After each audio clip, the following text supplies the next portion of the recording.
नमस्कार दोस्तों, स्वागत है सभी का सोनी एजुकेशन ऑनलाइन प्लेटफॉर्म पर। दोस्तों, पिछली क्लास में पॉलिटी विषय के अंतर्गत हमने राष्ट्रीय मानवाधिकार आयोग पढ़ा था। आज हम पढ़ेंगे अपने राज्य का राजस्थान मानवाधिकार आयोग। राजस्थान मानवाधिकार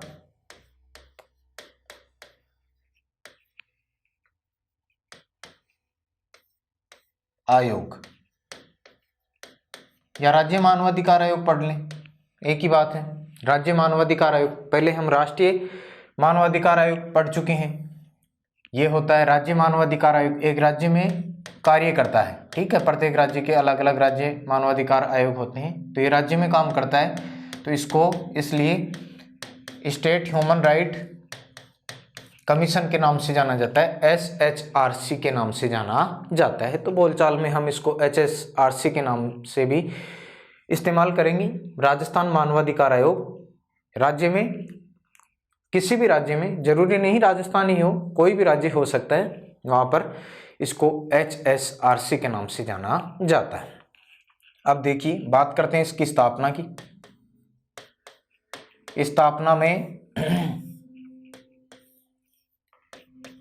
स्थापना की बात करें तो केंद्र सरकार ने पारित किया था भाई, एक एक्ट पारित किया था, मानवाधिकार संरक्षण अधिनियम, मानवाधिकार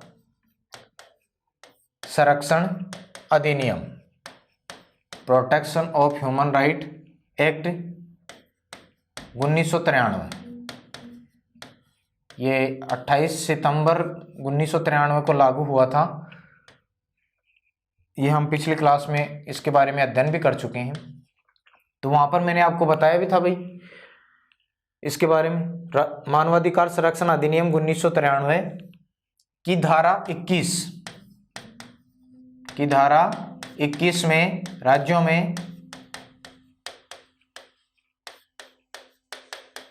में मानवाधिकार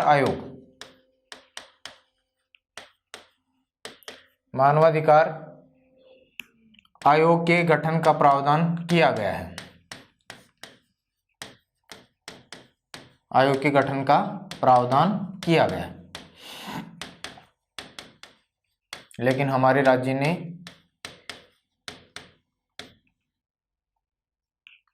थोड़ी देरी से राज्य मानवाधिकार आयोग की क्या की भाई, स्थापना की, गठन किया। तो मानवाधिकार संरक्षण अधिनियम 1993 की धारा 21 में राज्यों में मानवाधिकार आयोग के गठन का प्रावधान किया गया है। तो इसके अनुरूप राजस्थान में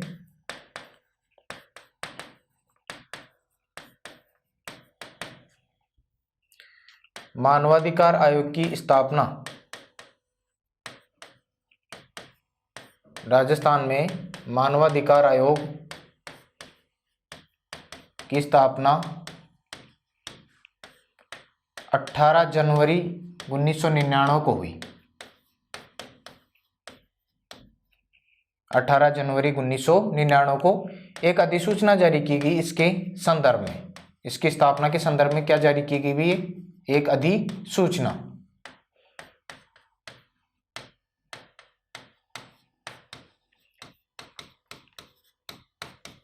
तो ये ध्यान रखेंगे, राजस्थान में मानवाधिकार आयोग की स्थापना 18 जनवरी 1999 को ही, इस संदर्भ में 18 जनवरी 1999 को एक अधिसूचना जारी की गई थी। लेकिन आयोग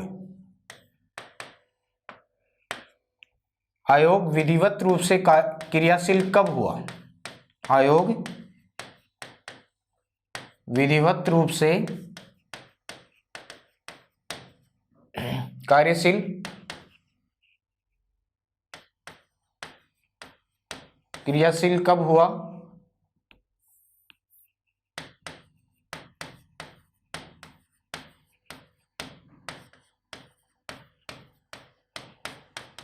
मार्च 2000 में।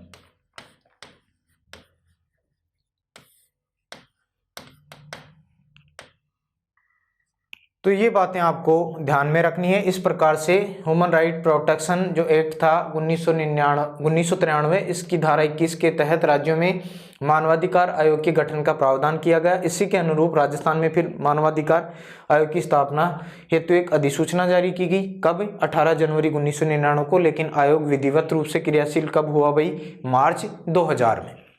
तो इस प्रकार से आप कह सकते हैं राजस्थान मानवाधिकार आयोग किस प्रकार का आयोग है भाई? एक सांविधिक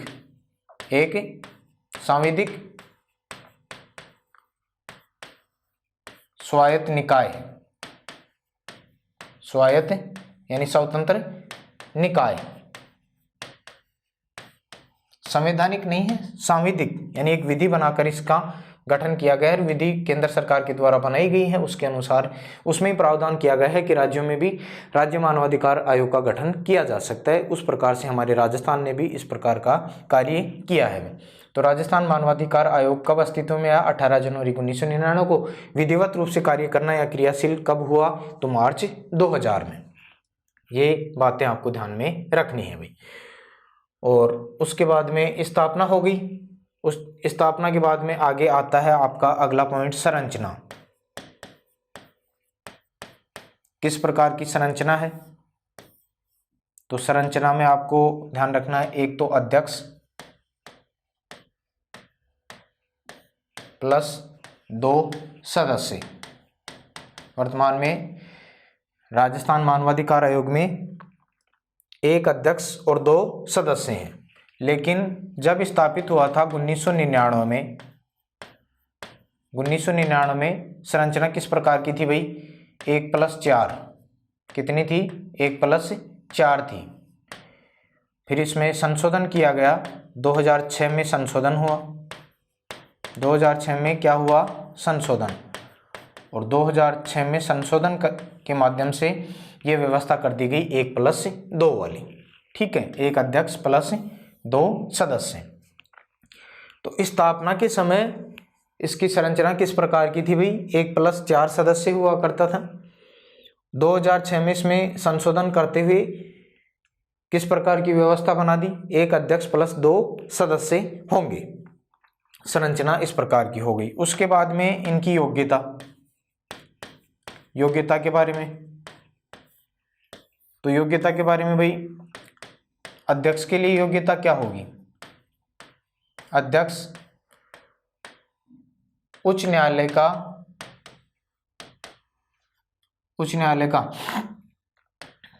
सेवानिवृत्त मुख्य न्यायाधीश। पहले तो यही व्यवस्था थी, उच्च न्यायालय का सेवानिवृत्त मुख्य न्यायाधीश। और 2019 में इसमें और बदलाव किया गया है। और क्या जोड़ दिया गया है? उच्च न्यायालय का सेवानिवृत्त न्यायाधीश।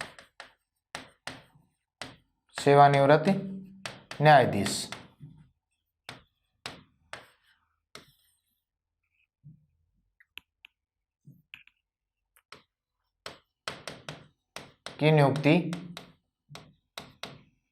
अध्यक्ष के रूप में की जाती। यानी 2019 में ये बात और जोड़ दी गई है भाई।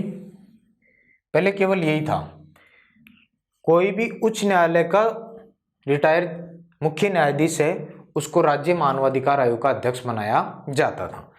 लेकिन 2019 में बदलाव किया गया, प्रोटेक्शन ऑफ ह्यूमन राइट जो एक्ट था उसमें, और उसमें ये बात और जोड़ दी गई कि कोई राज्य उच्च न्यायालय का सेवानिवृत्त अगर न्यायाधीश भी है उसको भी राज्य मानवाधिकार आयोग में अध्यक्ष बनाया जा सकता है। ठीक है, ये हो गई योग्यता के संदर्भ में। बात करें सदस्यों की योग्यता, ये तो अध्यक्ष थे, सदस्यों की योग्यता क्या होगी? सदस्यों की योग्यता भाई सीधी सी बात है, एक सदस्य, दो ही तो हैं, एक सदस्य के लिए तो ये है कि 7 वर्ष का उसे न्यायिक 7 वर्ष न्यायिक कार्य का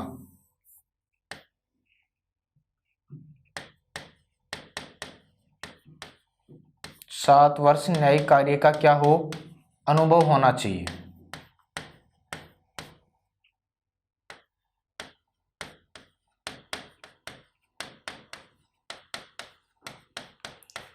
चाहे तो एचसी का न्यायाधीश रहा हो, उच्च न्यायालय का न्यायाधीश भी रह सकता है, या फिर जिला न्यायाधीश के रूप में कार्य किया हो।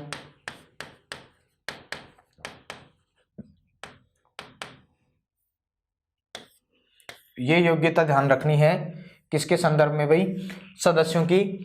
एक सदस्य को 7 वर्ष न्यायिक कार्य का अनुभव होना चाहिए। किसी उच्च न्यायालय के न्यायाधीश के रूप में उसने काम किया हो, या जिला न्यायाधीश के रूप में उसने क्या किया हो, कार्य किया हो। न्यायिक सेवा 7 वर्ष की होनी चाहिए। और एक सदस्य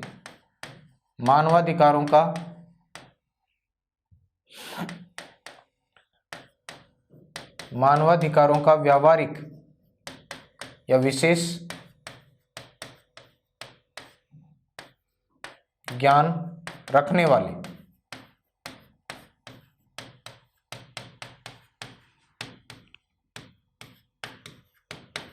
तो ये हो गई अध्यक्ष और सदस्यों की योग्यता के संदर्भ में प्रमुख बातें। कोई जैसे हमने भाई राष्ट्रीय मानवाधिकार आयोग पढ़ा था, तो वहां पर तो थोड़ा दृष्टिकोण लंबा था, 1+12 सदस्य थे। यहाँ पर केवल 1+2 ही हैं। तो तीनों की अलग अलग आप देख सकते हैं, तीनों जो सदस्य हैं उनकी। अध्यक्ष तो कौन बनेगा, जो उच्च न्यायालय का सेवानिवृत्त मुख्य न्यायाधीश मान लीजिए, या फिर उच्च न्यायालय का सेवानिवृत्त न्यायाधीश मान लीजिए। सदस्यों में एक सदस्य, उसको 7 वर्ष न्यायिक कार्य का अनुभव होना चाहिए, किसी उच्च न्यायालय में न्यायाधीश के रूप में या जिला न्यायाधीश के रूप में उसने कार्य किया। एक सदस्य मानवाधिकारों का विशेष ज्ञान रखने वाला व्यक्ति होना चाहिए। ये हो गई योग्यता। योग्यता के बाद में आगे बात आती है भाई नियुक्ति। योग्यता के बाद में क्या होगा, नियुक्ति होगी। और नियुक्ति के संदर्भ में जो बात होती है भाई, राज्य में संवैधानिक मुखिया राज्यपाल द्वारा। लेकिन राज्यपाल इसके लिए भी भाई कॉलेजियम होता है, उसकी सिफारिश पर ही ये नियुक्ति करता है। कॉलेजियम या समिति की सिफारिश पर। यहाँ भी 6 सदस्यीय समिति होती है भाई, समिति की सिफारिश पर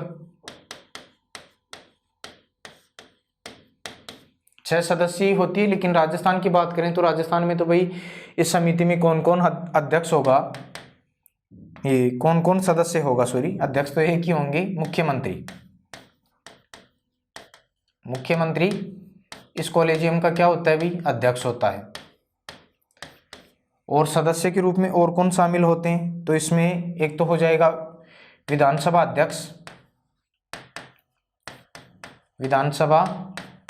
अध्यक्ष शामिल हो जाएंगे, और विधानसभा में विपक्ष का नेता।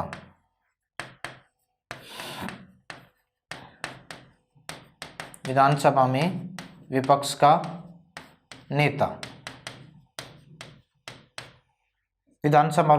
का नेता। ये 3। इसके अलावा एक गृह मंत्री, राज्य का गृह मंत्री, और इसके अलावा विधान परिषद का सभापति और विधान परिषद में विपक्ष के नेता। इस प्रकार से कुल होते हैं कितने, 6।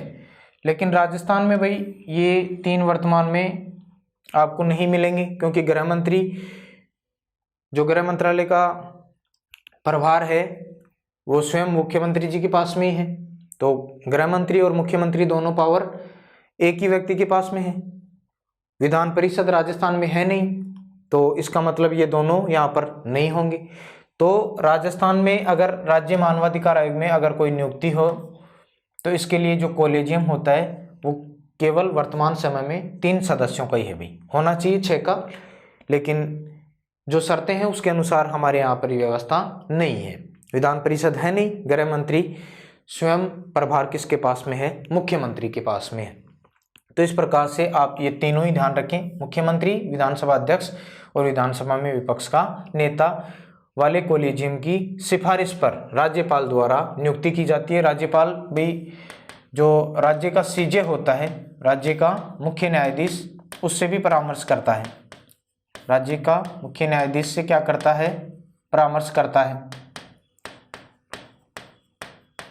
ये औपचारिक बातें हैं, जरूरी नहीं करे ही, लेकिन ये एक औपचारिक बात है। राज्य का मुख्य न्यायाधीश से परामर्श, राज्य के मुख्य न्यायाधीश से परामर्श करता है। राज्य के मुख्य न्यायाधीश से क्या करता है भाई? परामर्श करता है राज्यपाल, उसके बाद में नियुक्ति करता है। तो नियुक्ति के संदर्भ में बातें आपको याद हो जानी चाहिए।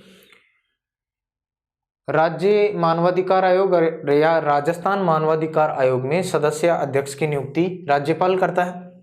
कोलेजियम की सिफारिश पर 6 सदस्यीय कोलेजियम होता है, लेकिन राजस्थान में विधान परिषद नहीं है, तो यहाँ पर जो कोलेजियम है वो भाई 4 सदस्यीय है। 4 में भी एक व्यक्ति कम है, गृह मंत्री और मुख्यमंत्री एक ही व्यक्ति है। तो मुख्यमंत्री, विधानसभा अध्यक्ष और विधानसभा में विपक्ष का नेता, ये सदस्य होते हैं कोलेजियम में, और राज्य के मुख्य न्यायाधीश से परामर्श राज्यपाल करता है। उसके बाद में नियुक्ति होती है। नियुक्ति हो गई। नियुक्ति के बाद में आगे आता है कार्यकाल। नियुक्ति के बाद में क्या होगा? कार्यकाल। तो कार्यकाल की अगर बात करें तो भाई कार्यकाल, पहले तो व्यवस्था क्या थी? वही 5 वर्ष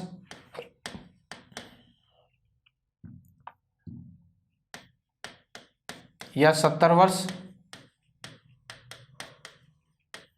की आयु, जो भी पहले हो,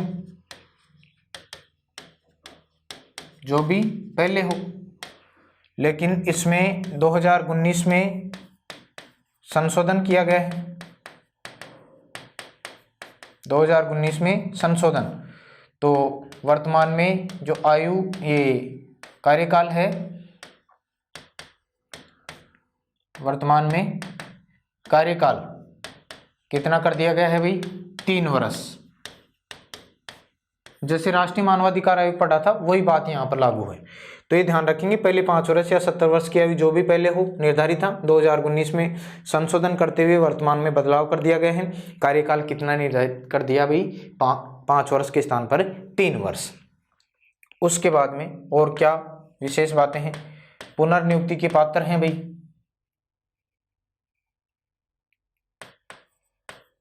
पुनर्नियुक्ति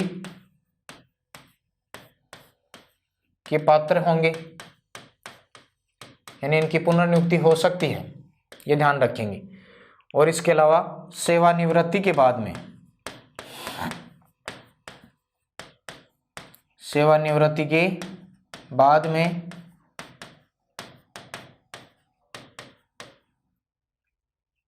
भारत सरकार या राज्य सरकार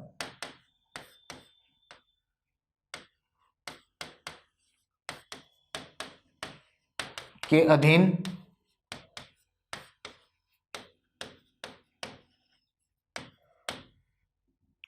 पद धारण नहीं कर सकते।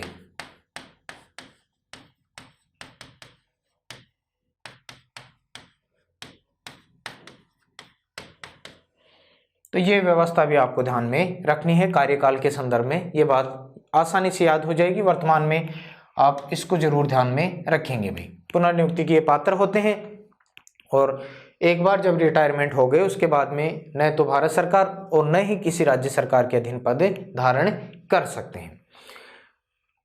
कार्यकाल, ये बातें तो ध्यान रखेंगे। वेतन, भत्ते, सेवा शर्तें, वेतन, भत्ते, अलाउंस, सेवा शर्तें राज्य सरकार निर्धारित करेगी भाई, क्योंकि राज्य में ही काम करते हैं।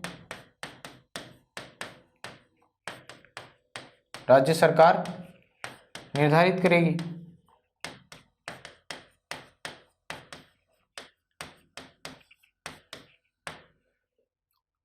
त्यागपत्र किसको सौंपेंगे? तो ये अपना त्यागपत्र देंगे किसको? राज्यपाल को। त्यागपत्र किसको देंगे? राज्यपाल को संबोधित करते हुए अपना त्यागपत्र देते हैं। और कार्यकाल बीच में अगर पद से हटाना हो पद से हटाना। तो पद से हटाने की प्रक्रिया वही है, साबित कदाचार,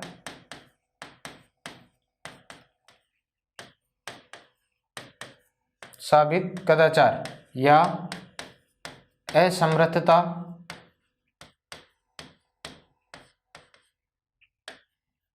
की स्थिति में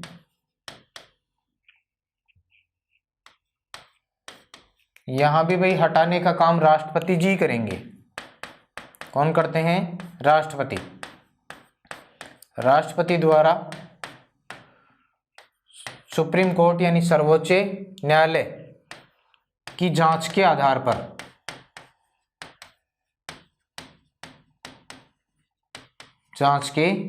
पर हटाया जा सकता है।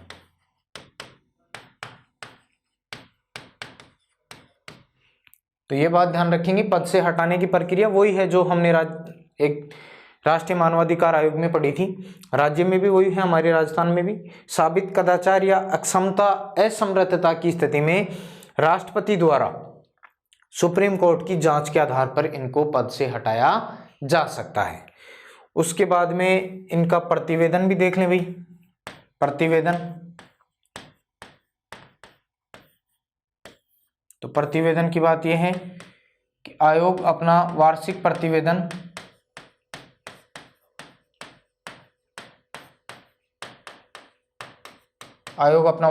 प्रतिवेदन राज्यपाल को देता है। किसको देगा भाई? राज्यपाल को।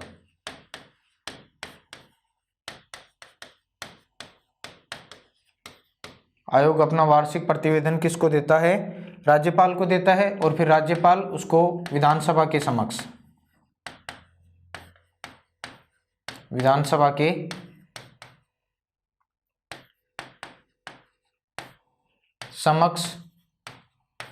विचार हेतु प्रस्तुत करेगा।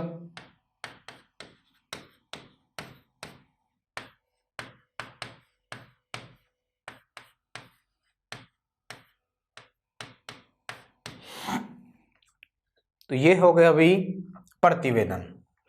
आयोग अपना वार्षिक प्रतिवेदन राज्यपाल को देता है, राज्यपाल राज्य विधानसभा के समक्ष विचार हेतु उसको प्रस्तुत करता है। तो ये बेसिकली जो बातें थी वो हम लोग पढ़ चुके हैं भाई सारी। यहाँ पर एक बार इन सभी चीज़ों को आप पुनः रिपीट कर लें।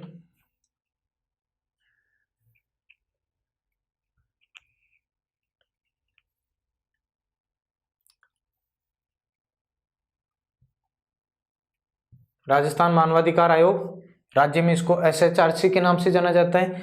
स्थापना किस प्रकार से हुई भाई? मानवाधिकार संरक्षण अधिनियम 1993 की धारा 21 में राज्यों में मानवाधिकार आयोग के गठन का प्रावधान किया गया था। उसी के अनुरूप राजस्थान में मानवाधिकार आयोग की स्थापना 18 जनवरी 1999 को हुई। इसके संदर्भ में एक अधिसूचना जारी की गई स्थापना के लिए। फिर आयोग विधिवत रूप से क्रियाशील कब हुआ भाई? मार्च 2000 में। तो इस प्रकार से राजस्थान मानवाधिकार आयोग क्या है? एक सांविधिक स्वायत्त निकाय है। ठीक है, स्थापना हो गई। इसका मुख्यालय कहाँ है भाई? मुख्यालय भी ध्यान रखेंगे, जयपुर में है। राजस्थान मानवाधिकार आयोग कहाँ पर है? जयपुर में। कहाँ पर है भाई? जयपुर में। ठीक है, संरचना की बात करें इसकी, तो संरचना में एक अध्यक्ष और 2 सदस्य होते हैं। जब इसकी स्थापना हुई 1999 में, तो इसकी संरचना 5 सदस्यों की थी, 1 अध्यक्ष प्लस 4 सदस्य थे। 2006 में इसमें बदलाव किया गया और कितनी व्यवस्था कर दी? 1 अध्यक्ष प्लस 2 सदस्यों की। इसके लिए योग्यता क्या है? अध्यक्ष के लिए योग्यता है कि वह उच्च न्यायालय का सेवानिवृत्त मुख्य न्यायाधीश हो, पहले थी। इसमें 2019 में ये व्यवस्था और की गई है, यह और जोड़ा गया है कि उच्च न्यायालय का सेवानिवृत्त न्यायाधीश की नियुक्ति भी अध्यक्ष के रूप में की जा सकती है। सदस्यों की योग्यता के संदर्भ में एक सदस्य को 7 वर्ष न्यायिक कार्य का अनुभव होना चाहिए, उच्च न्यायालय के न्यायाधीश के रूप में या जिला न्यायाधीश के रूप में कार्य का, और एक सदस्य मानवाधिकारों का विशेष ज्ञान रखने वाला व्यक्ति होना चाहिए। नियुक्ति राज्यपाल द्वारा कोलेजियम की सिफारिश पर होगी भाई। कोलेजियम 6 सदस्यीय होता है, लेकिन राजस्थान में 3 ही है। मुख्यमंत्री की अध्यक्षता वाले कोलेजियम, जिसमें विधानसभा अध्यक्ष और विधानसभा में विपक्ष का नेता शामिल होता है, गृह मंत्री भी शामिल होता है, लेकिन गृह मंत्री वर्तमान समय में भाई मुख्यमंत्री के पास में ही ये प्रभार है। तो वर्तमान समय में कॉलेजियम में 3 ही लोग हैं, होना चाहिए 6। ये नीचे वाले तो 2 शर्तों को पूरा ही नहीं करते हैं, क्योंकि राजस्थान में विधान परिषद नहीं है भाई। तो राज्य के मुख्य न्यायाधीश से परामर्श किया जाता है राज्यपाल के द्वारा, और फिर राज्यपाल उनकी नियुक्ति करता है। मुख्य रूप से ये कॉलेजियम ध्यान रखें, इसका तो कोई विशेष महत्व भी नहीं है भाई, औपचारिक बात है। कार्यकाल पहले 5 वर्ष या 70 वर्ष की आयु जो भी पहले हो, यह निर्धारित था। 2019 में इसमें संशोधन किया गया, और वर्तमान में कार्यकाल कितना निर्धारित है भाई, 3 वर्ष निर्धारित कर दिया गया है। पुनः नियुक्ति का पात्र होता है। सेवानिवृत्ति के बाद में भारत सरकार या किसी राज्य सरकार के अधीन पद धारण नहीं कर सकते हैं। वेतन भत्ते सेवा शर्तें राज्य सरकार निर्धारित करती है। त्यागपत्र राज्यपाल को देते हैं। पद से हटाने की प्रक्रिया वही है जो राष्ट्रीय मानवाधिकार आयोग में पढ़े थे हमने। साबित कदाचार की या असमर्थता की स्थिति में राष्ट्रपति द्वारा सर्वोच्च न्यायालय की जांच के आधार पर इसको हटाया जाएगा। आरोप अगर सर्वोच्च न्यायालय की जांच में सही पाए जाते हैं तो राष्ट्रपति हटाने का आदेश जारी करेंगे। प्रतिवेदन आयोग अपना वार्षिक प्रतिवेदन राज्यपाल को देते हैं, और राज्यपाल उसे राज्य विधानसभा के समक्ष विचार हेतु प्रस्तुत करते हैं भी। उसके बाद में बात करें कार्य, राज्य मानवाधिकार आयोग के कार्य। राजस्थान मानवाधिकार आयोग के कार्य क्या है? तो पहली बात वही बात है भाई, आयोग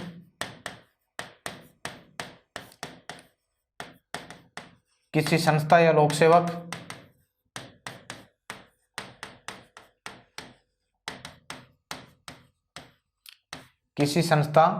सेवक की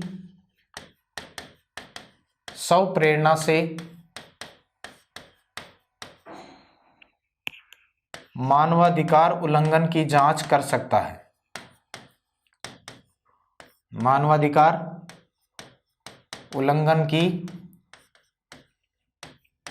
जांच कर सकता है।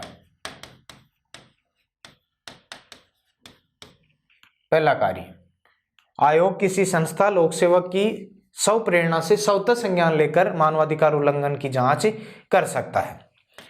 इसके अलावा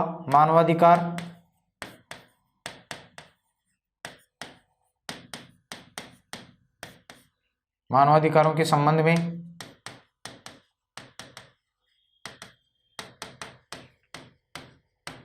अनुसंधान संबंधी कार्य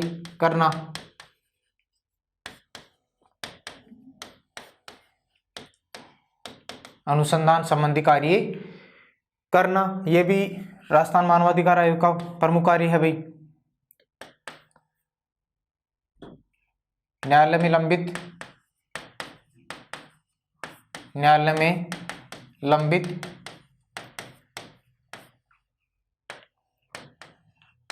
किसी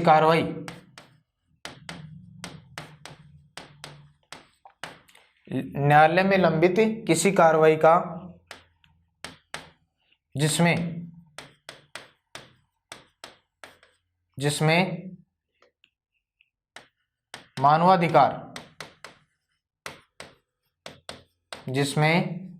मानवाधिकार के अतिक्रमण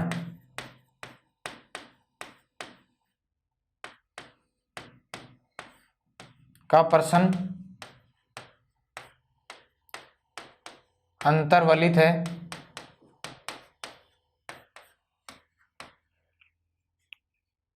उसे न्यायालय के अनुमोदन से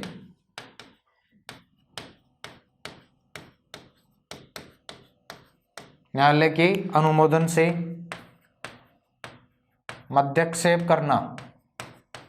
वही बात जो राष्ट्रीय मानवाधिकार आयोग में पढ़ चुके हैं हम।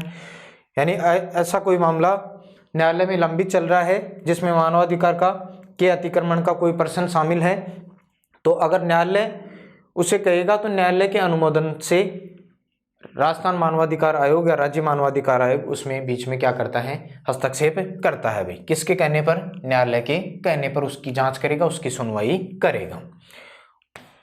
उसके अलावा मानवाधिकारों से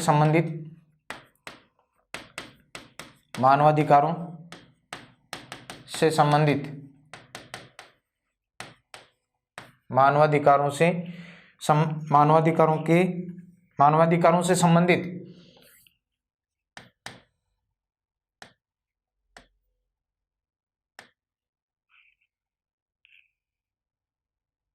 मानवाधिकारों के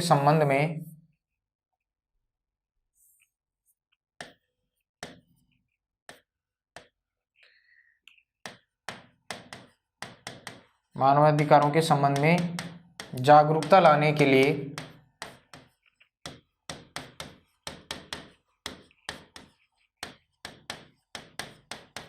समय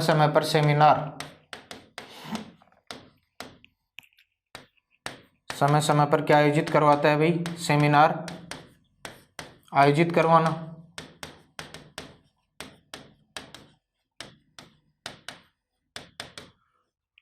और मानवाधिकारों का प्रचार प्रसार करना।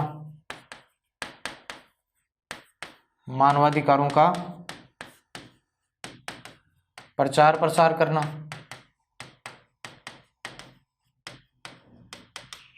मानवाधिकारों से जुड़े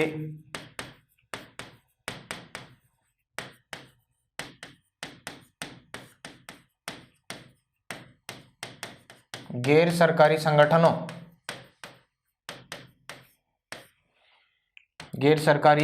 संगठनों एनजीओ को प्रोत्साहित करना।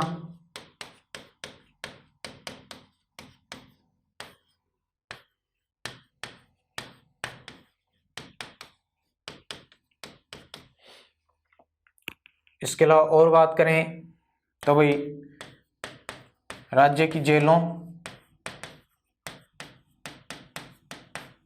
या बाल उपचार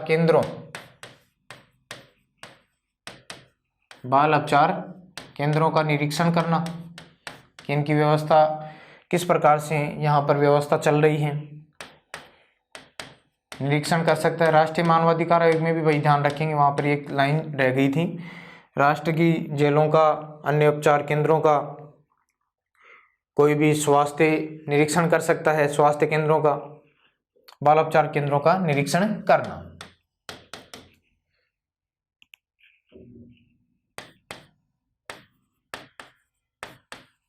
मानवाधिकारों से संबंधित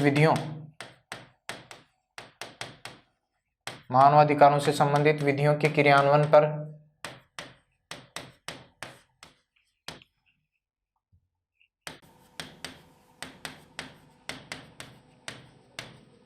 निगरानी करना।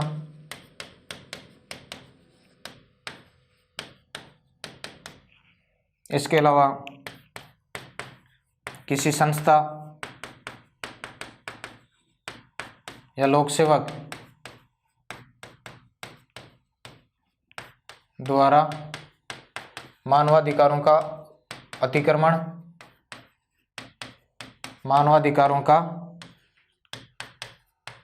अतिक्रमण या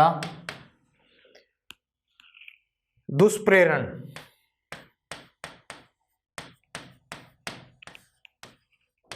की जांच करना, ये सारे कार्य। और एक मानवाधिकार संदेश नामक पत्रिका भी निकालता है, त्रैमासिक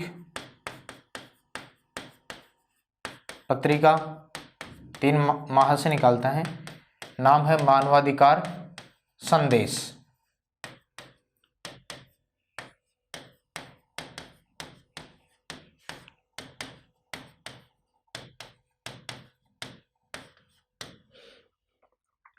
तो ये है भाई राजस्थान मानवाधिकार आयोग के कार्य।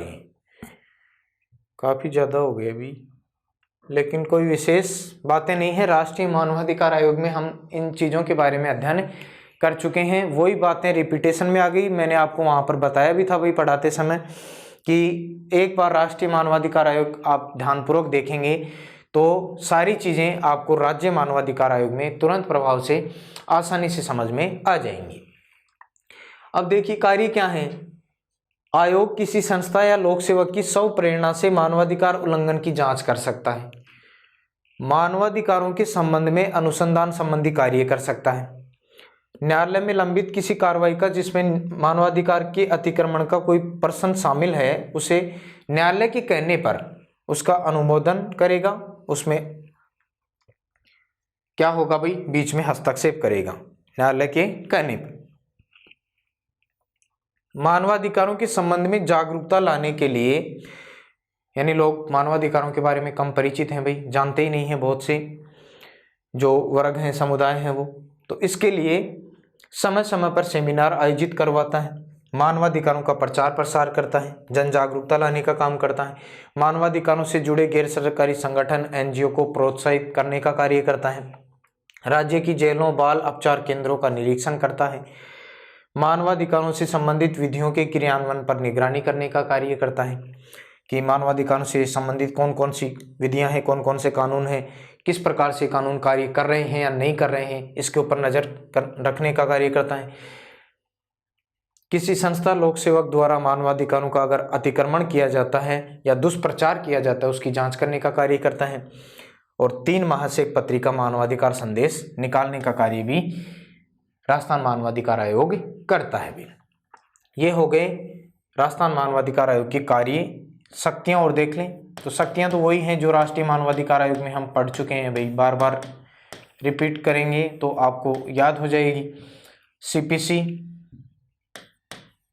1908 के तहत, सीपीसी सिविल प्रोसीजर कोड यानी सामान्य प्रक्रिया संहिता, उसके तहत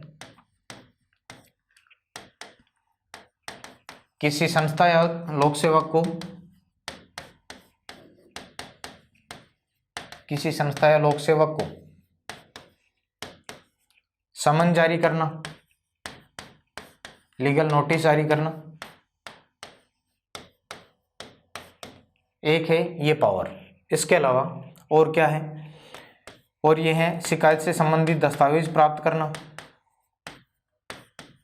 शिकायत से संबंधित दस्तावेज प्राप्त करना, ये भी राज्य मानवाधिकार आयोग का कार्य होता है भाई, शिकायत से संबंधित दस्तावेज प्राप्त कर सकता है। शपथ पत्र पर गवाही लेना, शपथ पत्र पर गवाही लेना, ये भी कार्य है, शपथ पत्र पर गवाही ले सकता है। इसके अलावा व्यक्तिगत उपस्थित होने के लिए कह सकता है।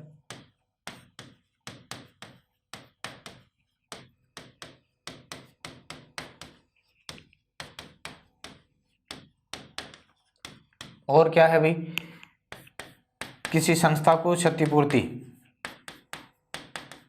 किसी संस्था को क्षतिपूर्ति के लिए अनुशंसा कर सकता है।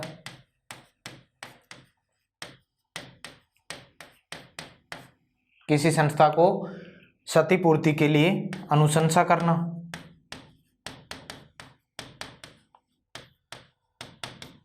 तो ये कुछ प्रमुख शक्तियां हैं, पावर्स हैं राज्य मानवाधिकार आयोग की। सिविल प्रोसीजर कोड 1908 के तहत किसी संस्था या लोक सेवक को लीगल नोटिस जारी कर सकता है, शिकायत से संबंधित दस्तावेज प्राप्त कर सकता है, शपथ पत्र पर गवाही ले सकता है, व्यक्तिगत उपस्थित होने के लिए कह सकता है, और किसी संस्था को क्षतिपूर्ति के लिए अनुशंसा करना। ये शक्तियां होती हैं भाई राज्य मानवाधिकार आयोग की। उसके बाद में और आगे देखते हैं भाई, तो ये जांच कैसे करता है, जांच कैसे करता है, एक प्रश्न है ये, जांच कैसे करेगा। तो जांच भाई, ये जांच करने के लिए प्रक्रिया, कोई भी शिकायत होती है तो पहले शिकायत आएगी, शिकायत में लगाए गए जो आरोप है कोई भी, उसकी जांच करता है, शिकायत की जांच करेगा। शिकायत की जांच करने के पश्चात ये राज्य सरकार को कहेगा। किसको कहेगा? राज्य सरकार को। सलाहकारी निकाय तो है ये राज्य सरकार। राज्य सरकार फिर क्या करेगी? कार्यवाही। राज्य सरकार क्या करेगी? कार्यवाही करेगी। और मान लीजिए राज्य सरकार की कार्रवाई से आयोग असंतुष्ट हो, आयोग राज्य सरकार की कार्यवाही से क्या हो? असंतुष्ट, असंतुष्ट हो तो आगे फिर क्या करेगा भाई, अन्वेषण करेगा, आगे जांच करेगा।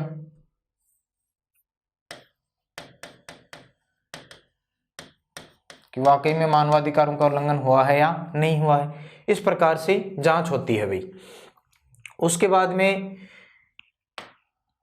एक बात है, ये कार्रवाई किस प्रकार से कार्रवाई करेगा, तो कार्रवाई इसकी यही है, दो ही बातें हैं। ये राज्य सरकार को या तो सलाह देगा, कार्रवाई की प्रक्रिया यही है, राज्य सरकार को सलाह देना, या फिर राज्य सरकार को जांच के लिए अनुशंसा करना।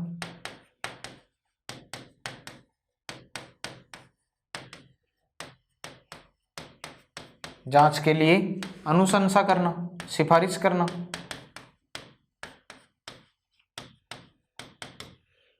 इस प्रकार से कार्रवाई करता है, बाकी इसको और कोई ज्यादा पावर नहीं है भाई।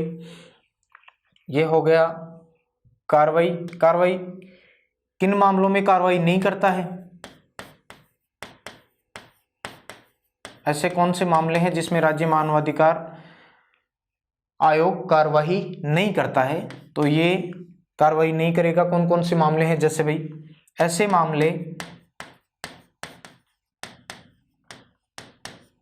मामले जिन्हें गठित हुए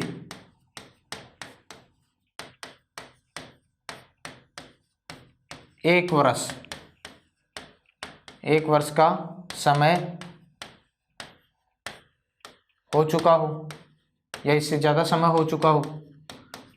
1 वर्ष पुराने मामलों की जांच राज्य मानवाधिकार आयोग नहीं करता है भाई। इसके अलावा और क्या, और कौन से मामले हैं जिनमें कार्रवाई नहीं करता है, तो सैन्य बलों से संबंधित कार्रवाई नहीं करता है। सैन्य बलों से संबंधित मामला, अगर मानवाधिकार उल्लंघन का कोई मामला अगर सैन्य बलों से संबंधित हो तो उसमें भी राज्य मानवाधिकार आयोग कार्रवाई नहीं करता है। इसके अलावा किसी मामले की पुनः सुनवाई नहीं करेगा, किसी मामले की पुनः सुनवाई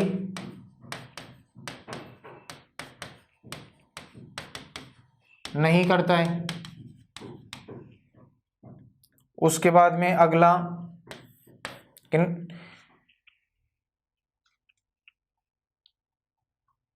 झूठी शिकायत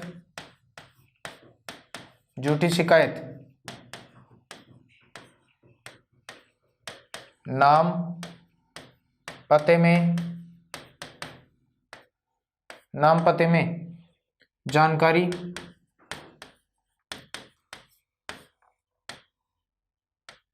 छिपाई गई हो, ऐसे मामलों की जांच नहीं करता है। यानी नाम पते में जानकारी अगर छिपाई गई हो, स्पष्ट रूप से जानकारी नहीं दिखाई गई हो, तो उसकी भी जांच नहीं करता है। और किसी आयोग, किसी राज्य आयोग, किसी अन्य राज्य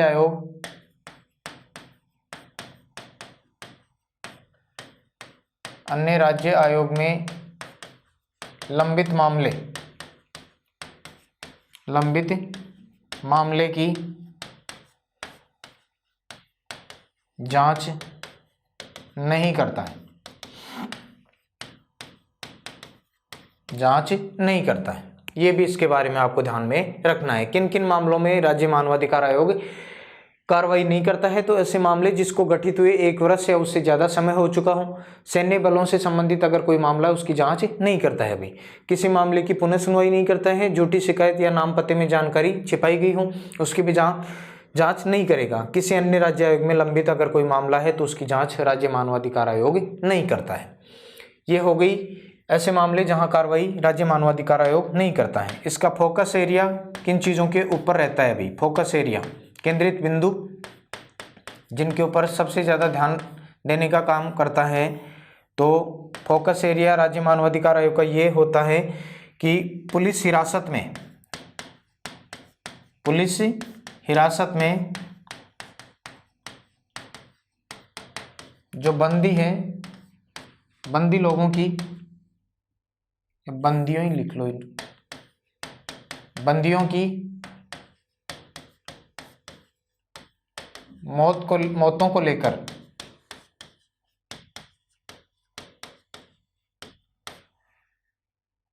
पुलिस हिरासत में बंदी लोगों की मौत होती है, कई बार हो जाता है भाई, काफ़ी ज़्यादा इसके समाचार पत्रों में ये चीज़ें हमें देखने को मिलती है कि पुलिस हिरासत में बंदी की मृत्यु, राष्ट्रीय या राज्य मानवाधिकार आयोग ने तुरंत लिया स्वतः संज्ञान।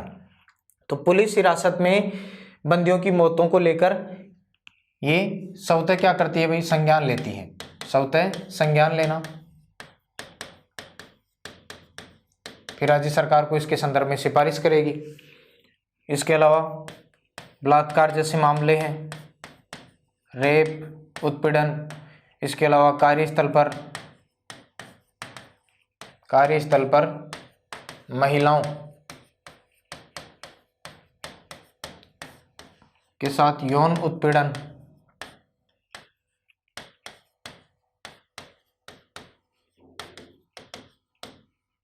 रोकने को लेकर सिफारिश करना।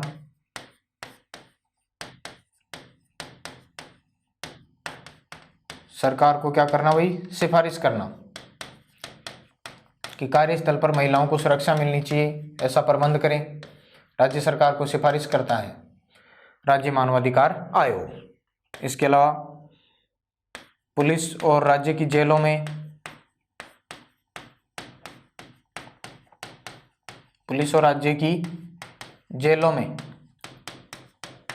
ढांचागत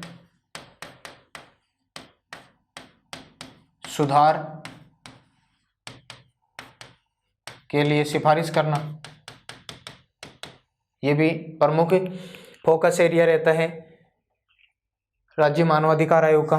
इसके अलावा और क्या क्या है भाई, कोई भी जैसे दिव्यांग है, डिसेबल्ड, दिव्यांग, निःशक्त,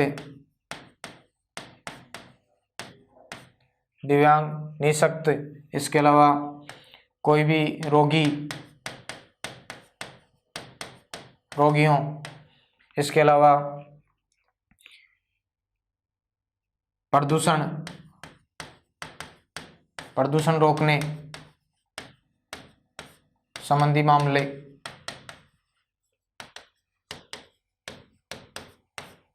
इसके अलावा खाद्य पदार्थों में मिलावट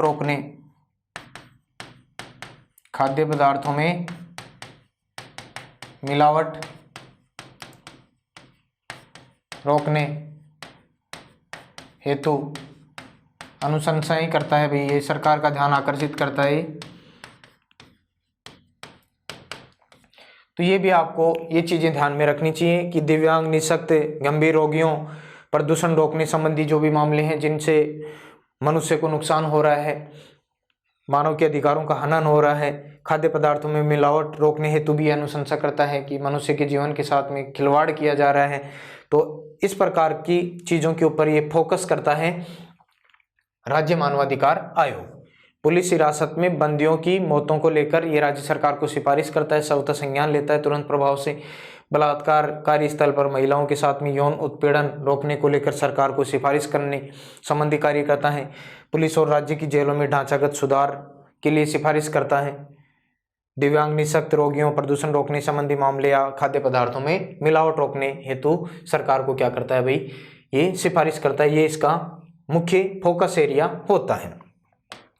अब देखिए इसकी आलोचनाएं, किन दृष्टिकोणों में एसएचआरसी की आलोचनाएं की जाती हैं, क्या क्या इसकी कमियां हैं। आलोचना देखिए, इसके पास में सीमित कार्य है। क्या है भाई, सीमित कार्य है, सीमित कार्य हैं। इसके अलावा कार्मिकों की इसके पास में कमी होती है, कार्मिकों की क्या है भाई, कमी है। अधिकतर समय पद रिक्त रहना, वर्तमान में भी खाली हैं, अधिकतर समय पद रिक्त रहना, खाली रहते हैं पद। वित्तीय संसाधनों की कमी, वित्तीय संसाधनों की क्या है भाई, कमी है। स्वयं की अन्वेषण एजेंसी नहीं होना,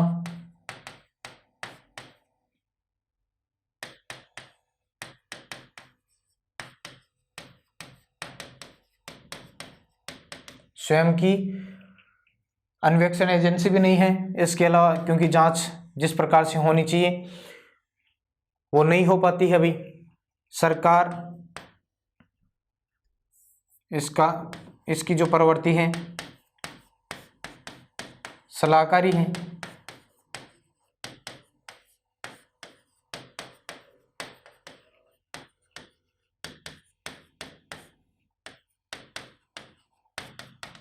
राज्य सरकार रिपोर्ट को गंभीरता से नहीं लेती है।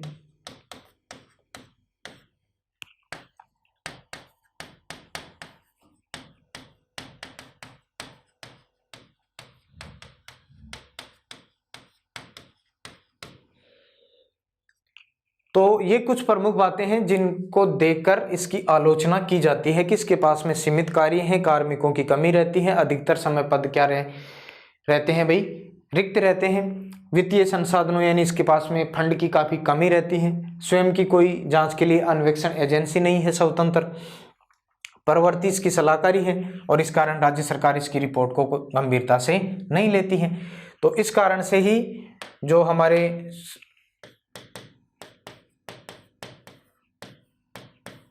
राष्ट्रीय मानवाधिकार आयोग के अध्यक्ष हैं अचल दत्तू, इन्होंने 2017 में इसे मानवाधिकार आयोग को क्या कहा भाई, दंत विहीन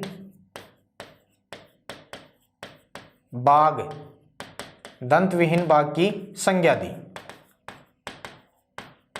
कि एक ऐसा बाघ जिसके दांत ही नहीं है। इन कार्यों यानी इन कमियों को देखकर ही इसकी आलोचना की जस्टिस एच.एल. दत्तू राष्ट्रीय मानवाधिकार आयोग के अध्यक्ष ने 2017 में। तो सुधार हेतु क्या सुझाव है भाई, सुधार हेतु सुझाव,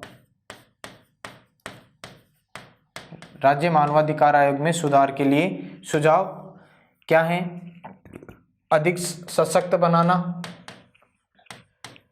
अधिक सशक्त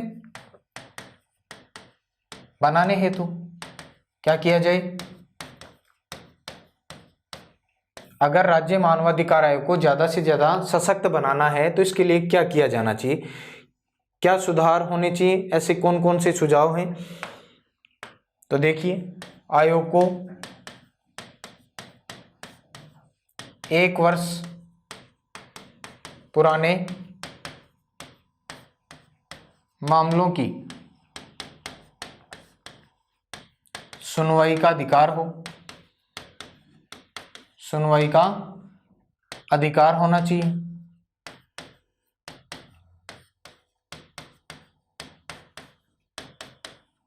सुधार हो सकता है फिर आराम से, मानवाधिकार आयोग को 1 वर्ष पुराने मामलों की सुनवाई या जांच का क्या हो, अधिकार हो। इसके अलावा और क्या है भाई, वित्तीय संसाधन उपलब्ध करवाए जाएं, इसे वित्तीय संसाधन उपलब्ध करवाई जाएं। इसके अलावा समय पर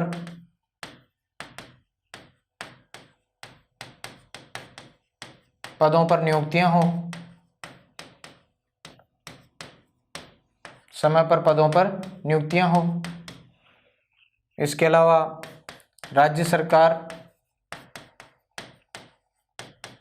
रिपोर्ट को गंभीरता से ले, रिपोर्ट को गंभीरता से ले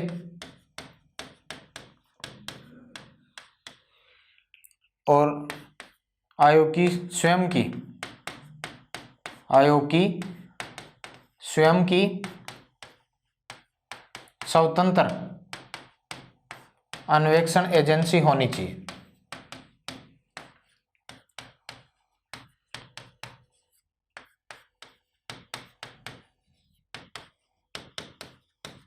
तो इस प्रकार से ये कुछ प्रमुख सुझाव हैं भाई, हमारी तरफ से मान लीजिए या आपकी तरफ से मान लीजिए।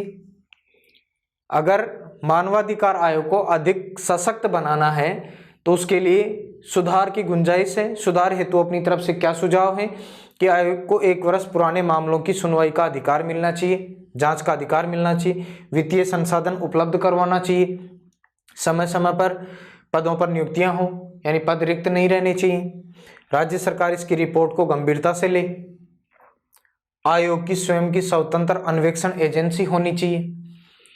तो ये कुछ प्रमुख बातें हैं। अगर इस प्रकार का करते होता है तो ज़्यादा सशक्त बनाया जा सकता है राज्य मानवाधिकार आयोग को। ये कुछ प्रमुख बातें हैं भाई।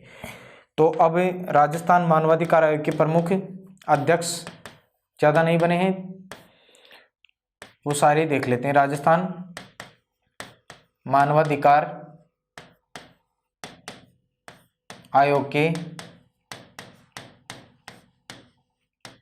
प्रमुख अध्यक्ष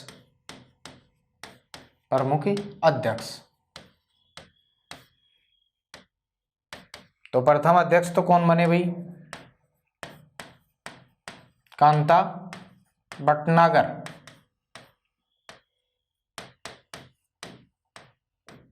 कांता भटनागर राज्य मानवाधिकार आयोग की प्रथम अध्यक्ष बने। उसके बाद में अगले अध्यक्ष कौन बने? तो ये एस सगीर अहमद, उसके बाद में एन के जैन, उसके बाद में जस्टिस प्रकाश टाटिया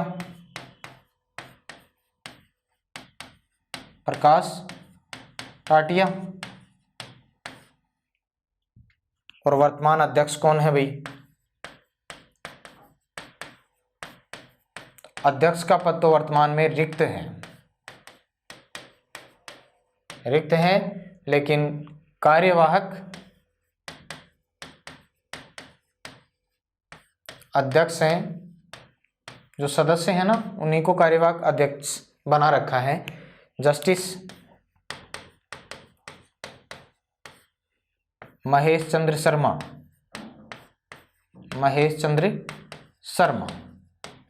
अभी राजस्थान मानवाधिकार आयोग के कार्यवाहक अध्यक्ष हैं, क्योंकि अध्यक्ष का पद क्या है भाई? रिक्त है। अभी हम यही सुझाव दे रहे थे कि समय पर पदों पर क्या होनी चाहिए? नियुक्तियां होनी चाहिए। तो यहाँ पर आप लोग देख ही रहे हैं किस प्रकार से पद खाली हैं। केवल 3 ही तो सदस्य होते हैं राजस्थान मानवाधिकार आयोग में, और उसमें 2 खाली हैं। एक ही हैं सदस्य जो कार्यवाहक अध्यक्ष का कार्यभार भी देख रहे हैं। तो राजस्थान मानवाधिकार आयोग के ये अभी तक ये अध्यक्ष रहे हैं। सर्वप्रथम कांता भटनागर, उसके बाद में एस सगीर अहमद, एन के जैन और जस्टिस प्रकाश टाटिया, और उसके बाद ये जब रिटायर हुए तो उनके बाद में ये पद रिक्त हैं और कार्यवाहक अध्यक्ष की जिम्मेदारी दे रखी है जस्टिस महेश चंद्र शर्मा, जो राजस्थान मानवाधिकार आयोग में सदस्य भी हैं भाई। तो राजस्थान मानवाधिकार आयोग के संदर्भ में जो प्रमुख बातें थी वो हमने डिस्कस की हैं। मेरे ख्याल से आपको सभी जो तथ्य हैं, गहराई में तथ्यवार जो बिंदु हैं वो समझ में आया होगा। तो दोस्तों, फिलहाल के लिए हमारा समय क्लास का कंप्लीट होता है। मिलते हैं नेक्स्ट। धन्यवाद।